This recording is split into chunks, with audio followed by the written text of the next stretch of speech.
Hi hello welcome to my channel. இன்றைக்கி இந்த வீடியோவில் நம்ம காளான் குழம்பு எப்படி டேஸ்ட்டாக செய்யலாம் அப்படின்றது தான் பார்க்குறோம். ஃபஸ்ட்டு ஒரு கடாய் எடுத்துக்கோங்க.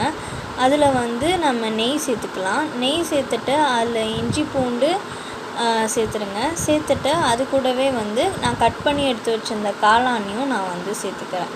ஸோ இப்போ இது எல்லாத்தையும் சேர்த்துட்டு நல்லா இதை வதக்கி விட்டுக்கோங்க. நமக்கு காளானோட கலர் லைட்டாக கொஞ்சம் மாறணும். அது கருகிடக்கூடாது. பட் கலர் நமக்கு மாறி கொஞ்சம் நல்லா வெந்திருக்கணும். ஸோ இப்போ காளான் நல்லா வதங்கின பிறகு இதை ஒரு பிளேட்டில் ட்ரான்ஸ்ஃபர் பண்ணி வச்சுருங்க. இப்போ அதே கடாயை எடுத்துக்கலாம். அதே கடாயில் நம்ம எண்ணெய் சேர்த்துக்கலாம். எண்ணெய் சேர்த்துட்டு நான் பொடி பொடியாக கட் பண்ணி எடுத்து வச்சுருந்த வெங்காயத்தை இதில் சேர்த்துக்கிறேன். ஸோ வெங்காயம் சேர்த்துட்டு வெங்காயத்தோட பச்சை வாசனை நல்லா போகிற அளவுக்கு நல்லா வதக்கி விட்டுக்கோங்க.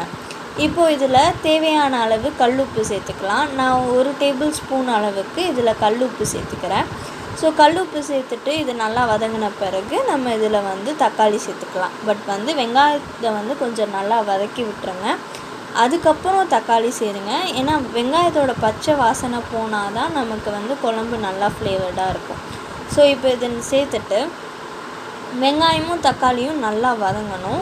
நல்லா வதங்கின பிறகு இதை நான் கேப்சிகம் இதில் சேர்த்துக்கிறேன். ஸோ கேப்சிகம் சேர்த்துட்டு எல்லாத்தையும் நல்லா வதக்கி விட்டுக்கோங்க. இப்போ இதில் ஒரு 2 டேபிள் ஸ்பூன் அளவுக்கு நம்ம மல்லித்தூள் சேர்த்துக்கலாம். மல்லித்தூள் சேர்த்துட்டு நல்லா வதக்கி விட்டுக்கலாம். ஸோ இப்போ மிச்சம் இருக்கிற மசாலாஸ் எல்லாத்தையும் நான் இதில் ஆட் பண்ணுறேன். ஃபஸ்ட்டு 1 டேபிள் ஸ்பூன் அளவுக்கு நான் சில்லி பவுடர் சேர்த்துக்கிறேன். காரத்துக்கு ஏற்ப நீங்கள் சில்லி பவுடர் சேர்த்துக்கலாம். நான் இன்றைக்கி நார்மலான காரம் வச்சு தான் நான் இன்றைக்கி செய்கிறேன். ஸோ நான் இன்றைக்கி நார்மலுக்கு 1 டேபிள் ஸ்பூன் அளவுக்கு சில்லி பவுடர் சேர்த்துக்கிறேன். அதுக்கப்புறம் இதில் சீரகத்தூள் சேர்த்துக்கிறேன். அதுக்கப்புறம் கரம் மசாலா.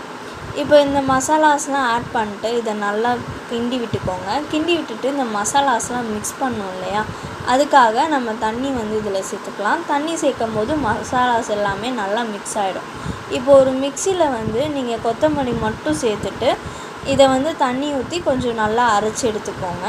இப்போ அரைச்சி எடுத்து வச்சுருந்த கொத்தமல்லியை நம்ம இதில் சேர்த்துட்டு நல்லா இதை வதக்கி விட்டுறலாம். ஸோ இப்போ கொத்தமல்லி சேர்த்துட்டு இதை நல்லா கிண்டி விட்டுருங்க. கொத்தமல்லி ஆப்ஷனல் தான், வேணும்னா சேர்த்துக்கலாம், இல்லைனா இதை ஸ்கிப் பண்ணிடலாம். இப்போ நெக்ஸ்ட்டு நான் எடுத்து வச்சுருந்த தேங்காய் பாலையும் இதில் சேர்த்துக்கிறேன். இது எல்லாமே ஃப்ளேவருக்காக சேர்த்துக்கிறது. இதில் தேங்காய் பால் பதிலாக நீங்கள் தயிர் கூட இதில் சேர்த்துக்கலாம். இப்போ சேர்த்துட்டு நல்லா இன்னும் கொஞ்சம் தண்ணியை ஊற்றிடுங்க. தண்ணி ஊற்றிட்டு இதை நல்லா கொதிக்க விட்டுருங்க. இதை நல்லா கொதித்த பிறகு தான் நம்ம எடுத்து வச்சுருந்த காளானை இதில் சேர்க்கணும். இப்போ இது எனக்கு நல்லா கொஞ்சம் கொதிச்சிடுச்சு. கொதித்த பிறகு நான் எடுத்து வதக்கி வச்சுருந்த காளானை இதில் சேர்த்துட்டேன். காளான் சேர்த்துட்டு காளானுக்குள்ளே அந்த மசாலாஸ்லாம் கொஞ்சம் இறங்கணும். ஸோ அதுக்காக ஒரு 2லேருந்து ஒரு 4 நிமிஷம் அளவுக்கு நல்லா இதை கொதிக்க விட்டுருங்க. கொதிக்க வச்சிட்டிங்கன்னா நமக்கு டேஸ்டியான காளான் குழம்பு ரெடி.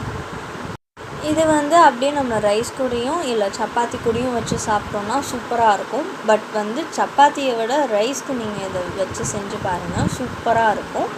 அண்ட் தேங்க்ஸ் ஃபார் வாட்சிங். Subscribe for more videos. Thank you.